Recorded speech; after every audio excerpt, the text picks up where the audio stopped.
shokomera amashimwe wawe.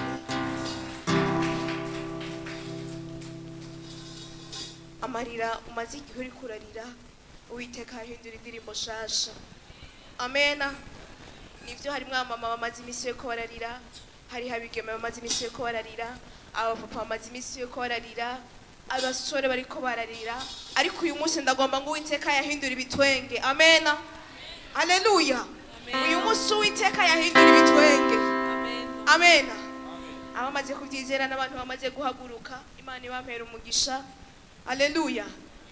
Nasomye ijambo rimbwira ngo buri gihe abaririmbyi babanza imbere, kandi iyo umaze kwizera amajambo ari mu ndirimbo, ubundi uri kurasenga kabiri. Amena. Abavyizera tugire kuno. Haleluya. Amen. Reka tubwire Imana ngo gusenga kwanje kugereho. Haleluya. Haleluya. Urashaka ko gusenga kwawe kugera ku Uwiteka Imana? Amen. Ugusenga kwawe kugere ku Mana kukuvugire.